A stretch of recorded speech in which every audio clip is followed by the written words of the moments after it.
याकूब ने कहा कि 12 गोत्रों को, 12 गोत्रों का मतलब सभी क्रिश्चियंस, सभी भाई जो परमेश्वर के जन थे लेकिन थे क्रिश्चियन। ये पत्री नॉन क्रिश्चियंस को नहीं लिखी गई थी जो परमेश्वर में नहीं है। आवाज आ रही है सब तक? सबको समझ आ रही? ये पत्री क्रिश्चियन लोगों के लिए थी, जो लोग परमेश्वर को अपना जीवन दे चुके थे, जेड़े लोग ऑलरेडी परमेश्वर च आ चुके सन, जेड़े परमेश्वर ਨੂੰ ਮੰਨਦੇ सन, ਉਹਨਾਂ ਲਈ परमेश्वर दे दास ने लिखा। उसके लिए लिखा कि जब तुम नाना प्रकार की परीक्षाओं में पढ़ो तो उसने कहा कि इसको बड़े आनंद की बात समझो, क्योंकि तुम्हारे विश्वास के परखे जाने से धीरज उत्पन्न होता है।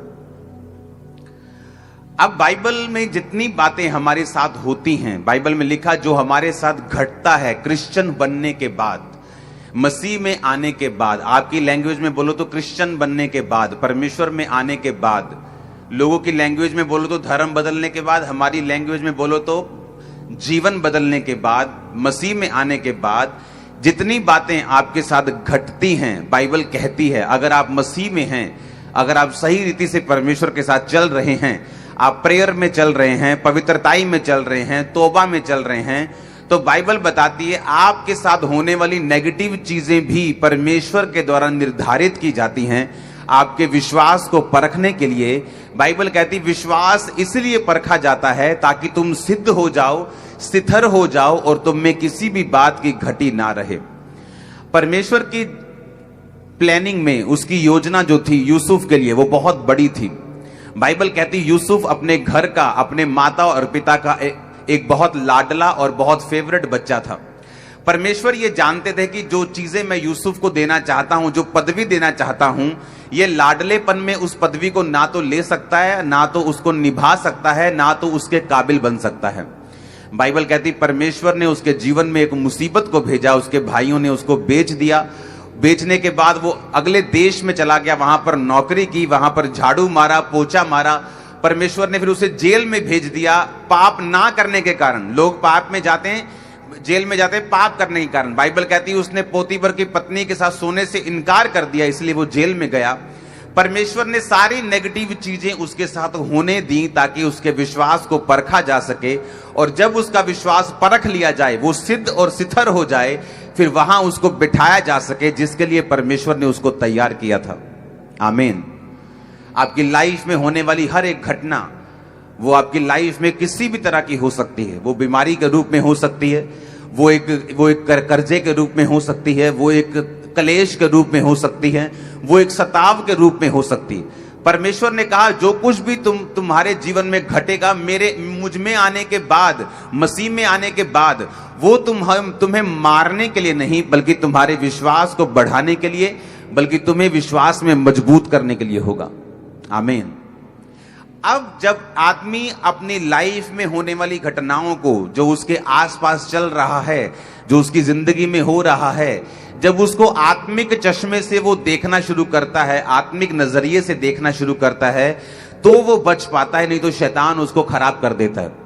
इसीलिए बाइबल कहती पौलुस जब परमेश्वर के सामने 3 बार प्रार्थना करने के लिए गया कि परमेश्वर, उसको कोई शारीरिक पीड़ा थी, ये नहीं लिखा कि वो पीड़ा क्या थी, लेकिन बाइबल कहती है उसने परमेश्वर से 3 बार विनती की कि परमेश्वर मेरी ये शारीरिक पीड़ा को दूर कर। और बाइबल कहती परमेश्वर ने वो पीड़ा उसको इसलिए दी थी उसको परख सके और उसको उस प्रकाशों की बहुतायत के कारण, उसके मस्से की बहुतायत के कारण कि वो फूल ना जाए, इसलिए परमेश्वर उसको एक कांटा चुभाता रहा। और बाइबल कहती वो 3 बार परमेश्वर के सामने गया और 3 बार परमेश्वर का उत्तर आया कि मेरा फजल ही तेरे लिए काफी है, मेरी सामर्थ्य, मेरा अनुग्रह तेरे लिए काफी है, मेरी सामर्थ्य तेरी निर्बलताइयों में सिद्ध होती है। इसलिए पौलुस ने कहा जब जब मैं निर्बल होता हूं तब तब मैं बलवान होता हूं।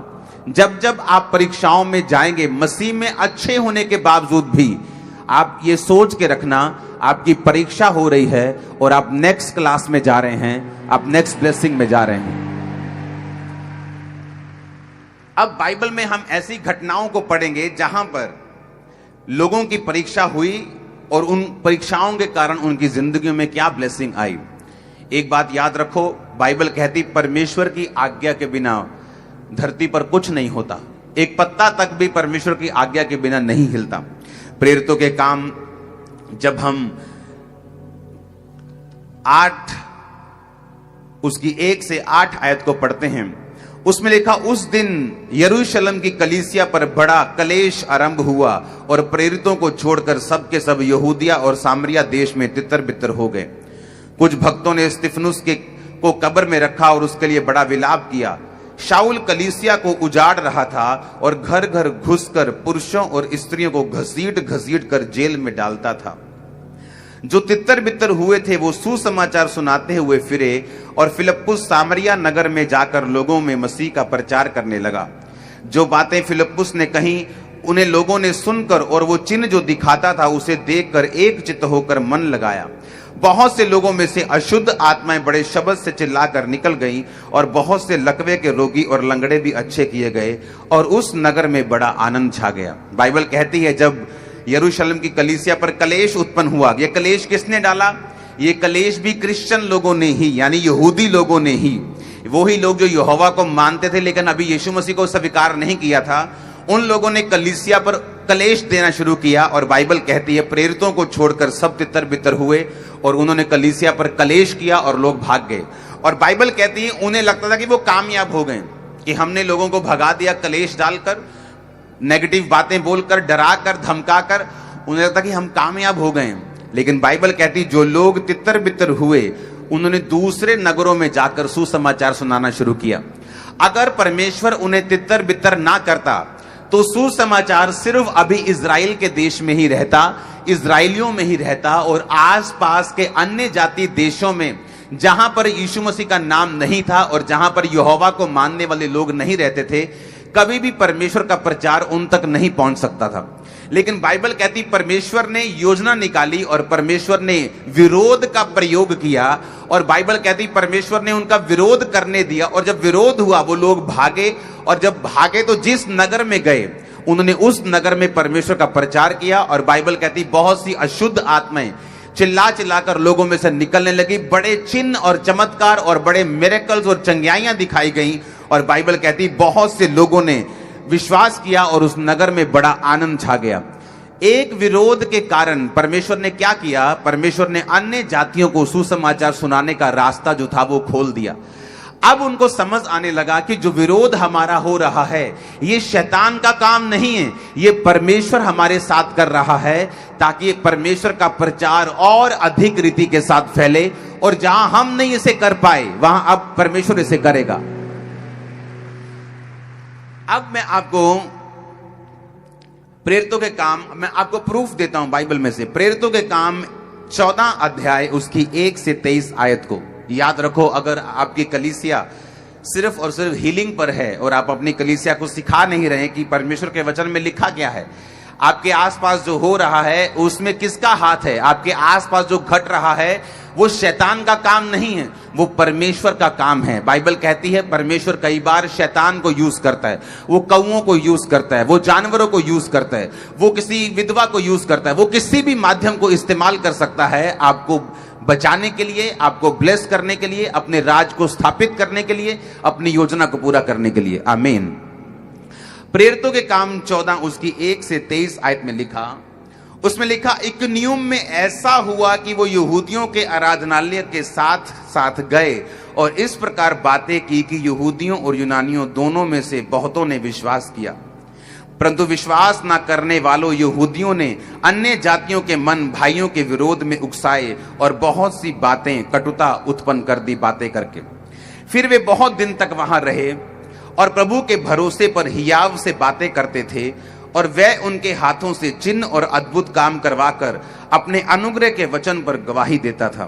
परंतु नगर के लोगों में फूट पड़ गई, कितने तो यहूदियों की ओर और कितने प्रेरितों की ओर हो गए। बाइबल कहती है जब इकुनियुम में प्रेरित जो पौलुस था और पौलुस के साथी थे, जब और उनका पूरा जो ग्रुप था वहां पर जब प्रचार करते थे, तो जो यहूदी और यूनानी लोग थे जो उनके साथ जेलसी करते थे, उन्होंने भाइयों के मन जो थे उनके प्रति विरोध से भर दिए। अब बाइबल कहती है परंतु अन्य जाति और यहूदी उनका अपमान और पथराव करने के लिए सरदारों समेत, यानी जो वहां के हेड थे, उन पर दौड़े और उस बात को वो जान गए और लकुनिया के लुस्त्रा और दिरबे नामक आसपास के प्रदेशों में भाग गए। बाइबल कहती है जब चेलों को मालूम हुआ कि पथराव करने के लिए ये लोग हम पे चढ़े आ रहे, तो बाइबल कहती वो लुस्त्रा को गए और वहां पर सुसमाचार सुनाने लगे। और लुस्त्रा में एक मनुष्य बैठा था जो पांव का निर्बल था और जन्म से ही लंगड़ा था और कभी ना चला था। वह पौलुस को वचन देते हुए सुन रहा था और पौलुस ने उसकी ओर टकटकी लगाकर देखा कि उसे चंगा हो जाने का विश्वास है, और उसने ऊंचे शब्द से कहा, अपने पांव के बल सीधा खड़ा हो जा। तब वह उछल कर चलने और फिरने लगा। लोगों ने पौलुस का यह काम देखकर लकुनिया भाषा में ऊंचे शब्द से कहा, देवता मनुष्यों के रूप में हमारे पास उतर आए हैं। उन्होंने बरनबास को ज्यूस और पौलुस को हिरनेस कहा, क्योंकि वो बातें करने में मुख्य था। अब मैं ये चाहता हूं कि हम 18 आयत को पढ़ेंगे। इसके बाद ये कहकर वहां पर भी लोगों ने उनका विरोध किया। उसके बाद यहूदियों ने अंताकिया और इफसुस से आकर लोगों को अपनी ओर कर लिया और पौलुस पर पथराव किया और उसे मरा समझकर नगर के बाहर घसीट ले गए। जब चेले पौलुस के पास आकर खड़े हुए तो वह उठकर खड़ा हो गया और दूसरे दिन बरनबास के साथ दिरबे को चला गया और उस नगर के लोगों को सुसमाचार सुनाकर बहुत से चेले बनाकर इकुनियुम और अंताकिया को लौट आया। अब मैं आपको ये काम की एक बात बताता हूं। बाइबल कहती है उनका विरोध हुआ और वो अगले नगर में चले गए। मान लो आपका विरोध जलंधर में हुआ और आप फगवाड़ा में चले गए। बाइबल कहती वहां पर एक निर्बल मनुष्य बैठा था जो 8 साल से बीमार था, और बाइबल कहती जब पौलुस ने देखा कि इसको चंगा हो जाने का विश्वास है और उसने यीशु मसीह के नाम में उसको उठाकर खड़ा किया। तो मैं आपको एक क्वेश्चन करना चाहता हूं, अगर पौलुस का विरोध ना होता तो क्या वो उस नगर में जाता? कभी ना जाता, क्योंकि वो उसी नगर में प्रीच करता रहता। परमेश्वर ने विरोध को यूज किया कि वो पौलुस को पुश करे कि वो अगले नगर में जाए। उस नगर में जब लंगड़ा चंगा हुआ और लोगों ने विश्वास किया, वो लोग वहां पर भी विरोध करने के लिए आए, और बाइबल कहती पौलुस उस नगर में वापस आया जहां पर उसका विरोध हुआ था, और अब की बार जब वो वापस आया अब उसका विरोध नहीं हुआ। कारण क्या था? क्योंकि परमेश्वर जो काम करना चाहते थे वो पूरा हो चुका था, अब विरोध नहीं हो रहा था। अब मैं आपको बताता हूं कि विरोध होना भी ये परमेश्वर के कंट्रोल में था, कि उसी नगर में विरोध हुआ। पौलुस अगले नगर में गया, वहां पर निर्बल मनुष्य बैठा था। उसने कहा यीशु मसीह नासरी के नाम में उठ और खड़ा हो जा। सारा नगर सुसमाचार को सुनता है, यीशु मसीह के बारे में प्रचार सुनता है और परमेश्वर में आता है, बपतिस्मा लेता है। जब वहां पर भी काम होता है, वहां पर भी विरोध होता है, वो वापिस उसी नगर में आते जहां से वो गए थे, और जब वो वापिस आते हैं तब वहां पे उनका विरोध नहीं होता, क्योंकि परमेश्वर अपना होमवर्क पूरा कर चुके थे। अब विरोध नहीं होता था। एक एक घटना परमेश्वर के कंट्रोल में थी, एक एक चीज परमेश्वर के कंट्रोल में थी, एक एक विरोध की घटना भी परमेश्वर के पूरे कंट्रोल में थी। परमेश्वर कहता कि मैं तुम्हें उतनी ही परीक्षा दूंगा जितनी तुम सह सको। ये विरोध से घबराने की जरूरत नहीं है। आपको ये मालूम होना चाहिए, जो आपका प्रीच नहीं कर सका उन्होंने कर दिया पूरे पंजाब में आपके लिए। आपका प्रचार नहीं वो कर सका, आधा काम किया आपके प्रचार ने, उन्होंने पूरा कंप्लीट कर दिया। आज घर घर में यीशु मसीह के बारे में बताए। जब मुझे यीशु मसीह के बारे में मालूम हुआ था तो नेगेटिव मालूम हुआ था। मैं बोलता था कि नहीं ये तो ऐसा बोलते हैं, नहीं ये तो हमारे धर्म को गलत बोलते हैं। उनको गालियां निकालता, पास्टर को बोलता था कि घर में आए तो घुसेगा तो पीटेंगे इनको। अगर मैं उनका विरोध क्यों नहीं करता विरोधियों का? क्योंकि मैं भी एक समय उनकी जगह पे था, मैं भी वही बातें बोलता था जो वो आज बोलते हैं। अगर मैं उनका विरोध करूंगा तो मैं जानता हूं वो मसीह में नहीं आएंगे। अगर मेरा विरोध हुआ होता उस समय, मैं आज आपको कभी प्रीच ना कर रहा होता। उन लोगों ने मुझे माफ किया, मुझे एक्सेप्ट किया, और आज मैं यहां पे हूं। हम भी माफ करेंगे और एक्सेप्ट करेंगे। अब मैं आपको बताता हूं कि हो क्या रहा है। बाइबल कहती कोई भी परीक्षा आपके सहने से बाहर नहीं होगी, और हर एक परीक्षा का परमेश्वर का आपकी जिंदगी में देने का एक मकसद होगा। जब वो मकसद पूरा हो जाएगा, आप देखेंगे वो परीक्षा खत्म हो जाएगी, वो विरोध खत्म हो जाएगा। आप बोलेंगे ये क्या हुआ? क्योंकि परमेश्वर बोलेगा जो काम मैं करना चाहता था वो इसी कारण संभव था। अब ये काम खत्म हो चुका है, मेरा काम फिनिश हो चुका है, अब विरोध नहीं होगा। कितने मेरी बात को समझ रहे हैं? अब प्रेरितों के काम 19 उसकी 23 से 41 आयत में लिखा है, लिखा उस समय उस पंथ के विषय में बड़ा हुल्लड़ हुआ। किस पंथ के विषय में? वो पंथ आगे लिखा है। देमेत्रियस नाम का एक सुनार अर्तिमिस के चांदी के मंदिर बनवाकर कारीगरों को बहुत काम दिलवाता था। वह ऐसी ही वस्तुओं के कारीगरों को इकट्ठा कर उसने कहा, हे मनुष्य, तुम जानते हो कि इस काम से हमें कितना पैसा मिलता है। तुम देखते और सुनते हो कि इफिसुस में नहीं वरन सारे एशिया में भी ये पौलुस ने कहकर लोगों को समझाया और भरमाया है कि जो हाथ की कारीगरी है वो ईश्वर नहीं। परंतु इस बात में हमारे सिर्फ यही डर नहीं कि हमारे धंधे की प्रतिष्ठा जाती रहेगी, परंतु हमारी देवी अर्तेमिस का मंदिर छोटा समझा जाएगा जिसे सारा एशिया मानता है। ये सुनकर वो क्रोध से भर गए और चिल्ला चिल्लाकर कहने लगे, इफिसियों की देवी अर्तेमिस महान है। सारे नगर में बड़ा कोलाहल मच गया और लोगों ने मकदुनिया वासी गयुस और अर्तिखुस को, जो पौलुस के संगी थे, पकड़ लिया और एक साथ रंगशाला में दौड़ आए। पौलुस ने भी भीतर जाना चाहा, परंतु चेलों ने उन्हें जाने नहीं दिया। आसिया के हाकिमों में भी कई मित्रों ने उसके पास एक कहला भेजा और विनती की कि रंगशाला में यानी अंदर आकर पौलुस जोखिम ना उठाए। कोई कुछ चिल्लाता था, कोई कुछ, और सब कुछ गड़बड़ी हो गई थी और बहुत से लोग जानते भी नहीं थे हम इकट्ठा किस लिए हुए हैं। तब उन्होंने सिकंदर को, जिसे यहूदियों ने खड़ा किया था, भीड़ में से आगे बढ़ाया और सिकंदर हाथ से इशारा करके लोगों के सामने उत्तर देना चाहता था।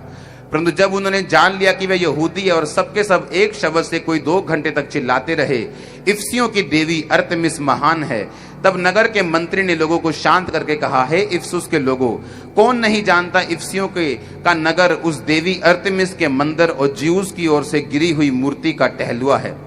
हम इन बातों का खंडन नहीं हो सकता। उचित है तुम शांत रहो और बिना सोचे विचारे कुछ ना कहो, क्योंकि तुम जिन मनुष्यों को पकड़ के लाए हो, ना तो वे हमारे मंदिरों के लूटने वाले हैं, ना ही हमारी मंदिरों के देवी के निंदक हैं।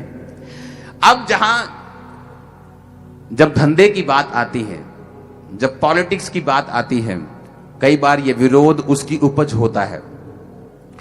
और बाइबल कहती है जब विरोध हुआ और एक ऐसा बंदा जो मूर्तियां बनाता था, चांदी की देवी की मूर्तियां बनाता था, उसे लगा कि ये लोग हमारी देवी को, हमारे धंधे को नुकसान पहुंचाएंगे, और उसने कहा कि इनको पकड़ लो। जब उनको पकड़ के लेके आए तो लोगों ने कहा नहीं, ये उसने भड़का दिया लोगों को कि ये हमारी देवी के निंदक हैं, हमारी देवी का जो हमें काम मिलता है चांदी की मूर्तियां बनाने का, अगर ये प्रीच करते रहेंगे हमारा काम धंधा भी खत्म हो जाएगा। और बाइबल कहती है जब वो अंदर आए तो लोगों इतना हल्ला मचाया कि इनको मालूम भी नहीं था कि खड़े क्यों हैं हम, बस हो हा ला ला कर रहे थे सब लोग।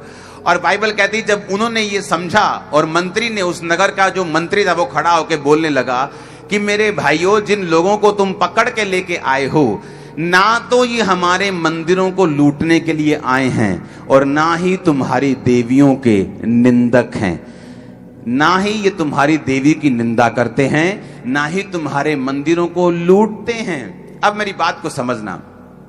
एक बार एक लड़का बाजार में चल रहा है और उसके मुंह पे मिट्टी लगी। दुकानदार ने पूछा, ए तेरे मुंह पे मिट्टी लगी, क्या करके आया?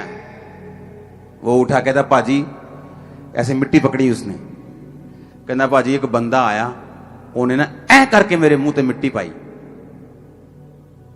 हाँ, कहना अच्छा ठीक है। अगली दुकान पे गया, कहना की हाल चाल, ठीक ठाक। अब मिट्टी कितना पाई मुंह, ये क्या किया, मुंह को क्या हुआ? कहना पाजी एक बंदा आया, उन्हें ऐ करके मिट्टी चक्की, ऐ करके मेरे मुंह पे पाती। कहना अच्छा, कहना माड़ी गल हुई थे। फिर आगे दुकान में गया, कहना होर जी की हाल है, ठीक है जी, आ गई हुआ मुंह ते? कहना पाजी एक बंदा ऐदा ऐ करके उन्हें मिट्टी चक्की ते ऐ करके मेरे मुंह ते पाती। वो ऐसे ही करता गया और 15, 20 बार, 24 बार, 50 बार, 100 बार। अरे भाई, आज तक मेरे 2000 मेंटरशिप में पास्टर्स हैं, मेरे सन्स एंड डॉटर्स हैं। अगर आज तक मैं 10,000 पास्टर्स से मिला हूं, मुझे नहीं याद, बाइबल मेरे सामने पड़ी है, खुदा की हजूरी में बैठा हूं, कभी हमारी एक भी बार बात हुई हो कि इनके गुरु शैतान है या इनकी बाणी शैतान है। एक भी बार बात नहीं हुई ऐसी, हमने तो बात नहीं की। परंतु तुम कह के कि ये साडे गुरु नूं शैतान कहंदे ने, ये साडी बाणी नूं शैतान कहंदे ने, साडे गुरु नूं शैतान कहंदे ने, साडी बाणी। अरे तुम अपनी बेअदबी खुद कर रहे हो तुम लोग, हम थोड़ी कर रहे हैं। तुम उस बंदे के समान हो जो हर बार मिट्टी उठाता है, बोलता है पाजी बंदा आया, उन्हें ऐ करके मिट्टी पाती मेरे मुंह पे। फिर अगे जाते भाई बंदा आया, उन्हें ऐ करके मिट्टी पाती है। अरे हमने कहा ही नहीं कभी मैं बोल रहा हूं बाइबल मेरे सामने पड़ी है, खुदा की हुजूर में बैठा हूं। अगर 10,000 पास्टर से मैं मिला हूं 17 साल में, एक भी मेरी स्टेटमेंट दिखाओ सिखों के खिलाफ, हिंदुओं के खिलाफ, धर्म के खिलाफ, देवी के खिलाफ, किसी गुरु के खिलाफ। अरे हम अपना काम कर रहे हैं। यीशु मसीह इतना बड़ा है कि हमें किसी की जरूरत नहीं किसी को बोलने की, वो इतना बड़ा है। मैं तो ये सोच के जाता हूं कि अभी मेरे पास सिर्फ 1 घंटा 1.5 घंटा प्रीच करने के लिए, मुझे तो कोई नाइट रखनी चाहिए जहां मैं अपनी बाइबल को पूरा प्रीच कर सकूं। मुझे तो यही प्रीच नहीं हो रहा मेरे से। इतना ये भंडार है, इतना खजाना है मेरे पास। यीशु मसीह की जो खूबियां वो इतनी ज्यादा है कि वो प्रीच ही नहीं हो रही हमसे सभी। तो दूसरे की हमने क्या लेना देना है? वो तो तुम ही हो जो बोल रहे थे पाजी उन्हें ऐ करके चक्की थी, ऐ करके पाती। हर बार तुम सब जगह जाते और बोलते पाजी ऐ करके चक्की थी, ऐ करके पाती। अब भाई हम तो नहीं डाल रहे, तुम अपने मुंह पे डाल ही जाओ तो हमारा कोई कसूर नहीं।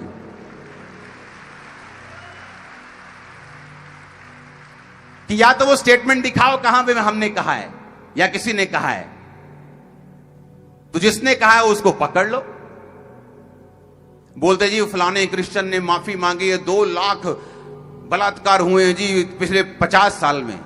400 करोड़ लोगों में 2 लाख बलात्कार 50-60 सालों में 0% बनता है, 0.00005।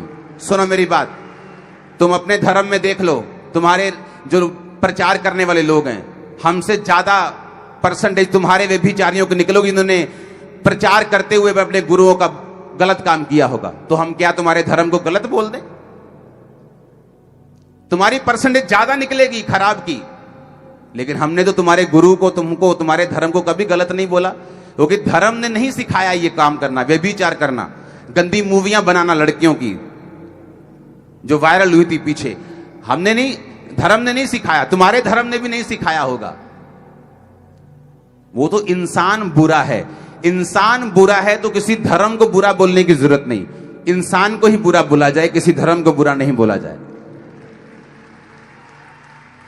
लेकिन जब मकसद लड़ाना हो, जब मकसद झगड़ाना हो, जब आदमी एक मकसद लेके चलता है, क्रिश्चियंस को मैं बोलता हूं कोई धरना लगाने की जरूरत नहीं। यही वो चाहते हैं कि वो एक दफर बयान दें और आप हरल हरल करते पूरे इंडिया में फैल जाएं। यही वो चाहते हैं। हम धरने नहीं लगाएंगे, मीटिंग्स करेंगे, हीलिंग्स करेंगे, डिलीवरेंस करेंगे। जो एक्शन कमेटी बनाई जा रही वो धरने लगाने के लिए नहीं बनाई जा रही। वो अपनी पहुंच रखेगी अमेरिका के प्रेसिडेंट तक भी, उनसे बात करेगी। वो सिखों से, भाइयों से भी बात करेगी। वो कमेटियां बनाएगी, वो पीस टॉक करेगी, वो शांति बनाएगी। लड़ने वाली कमेटी नहीं है वो। खुदा ने हमें ताकत दी है, बुद्धि दी है, समझ दी है, आत्मा भी दी है, वचन की शिक्षा भी दी है। आमीन। तो भाई साहब हमने तो मिट्टी नहीं डाली, अब आप हर जगह जाके प्रैक्टिकल करके दिखाओगे कि मिट्टी मिट्टी मिट्टी, वो तुम्हारा ही मुंह गंदा हो रहा है। जितनी बेअदबी तुम लोग खुद अपनी कर रहे हो ना, उतने दूसरी तुम्हारी नहीं कर रहे। हालेलुया। हमारे पास तो बाइबल पूरा प्रीच करने का मौका नहीं मिल रहा हमें। ये तो इतनी बड़ी, इतनी गहरी है ये। बाइबल कहती है जब यीशु मसीह को क्रॉस पे टांगा गया, चलो मैं संडे ये बात बताऊंगा आपको। ये बात समझ आ जानी चाहिए कि हर एक चीज जो परमेश्वर की हो रही है उसके पीछे एक मकसद है। ये परमेश्वर की पहुंच से बाहर नहीं है जो हो रहा है। परमेश्वर अपने प्रीच को, सुसमाचार को, कोई रूह नाश ना हो, किसी धर्म का प्रचार ना हो, जीसस क्राइस्ट का प्रचार हो जो किसी धर्म का नहीं है, जो धर्म बदलने नहीं आया, जो जीवन बदलने आया। आमीन। जो तुम्हारे नशों से तुमको आजाद करने आया, तुम्हारी दुष्ट आत्माओं से तुम्हें छुटकारा देने आया, जो तुम्हारी बीमारियों से तुम्हें छुटकारा देने के लिए आया। हालेलुया। वो कहते वो तुम्हारी देवी के निंदक नहीं। जब उन्हें मालूम हुआ अच्छा ये हमारी देवी के निंदा करने वाले नहीं है, कहता भाई साहब ये दूसरों की तरह तुम्हारे मंदिरों को लूटने के लिए भी नहीं आए हैं। यानी जो उनको भरमाते थे वो उनको लूटने वाले लोग थे। जो उन मंदिरों में गोलकें पड़ी थी, जो दान पात्र पड़े थे, उनको लूटने वाले लोग थे जो उनको भड़का रहे थे ताकि वो काम उन्हें मिलता रहे। कहता ना तो ये तुम्हारी तरह लूटने आए हैं, ना ही ये तुम्हारी गुरु के, तुम्हारी देवी के निंदक हैं। जब उन्हें मालूम हुआ कि अच्छा ये तो हमारे निंदक नहीं, सब चुप करके बैठ गए, क्योंकि उनको मालूम नहीं था कि इकट्ठे किस लिए हुए हैं। हालेलुया। और तब उन्हें समझ आया कि ये प्रभु यीशु मसीह का प्रचार कर रहे हैं जो मुर्दों में से जी उठा। ये प्रभु यीशु मसीह का प्रीच कर रहे हैं जो आज भी जीवित है, जो काम करता है, जो मुर्दा परमेश्वर नहीं, जो जीवित परमेश्वर है। हालेलुया। वो प्रीच करते थे कि यीशु ही प्रभु है। बोलो यीशु ही, बोलो यीशु ही, आमीन।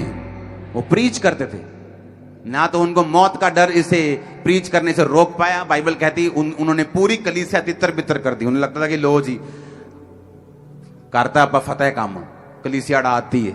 पर बाइबल में लिखा वो कलीसिया एक जगह से निकली और पूरे वर्ल्ड में फैल गई। आज वही कलीसिया जिसको हम 400 करोड़ क्रिश्चियंस बोलते, वही कलीसिया आई। हालेलुया।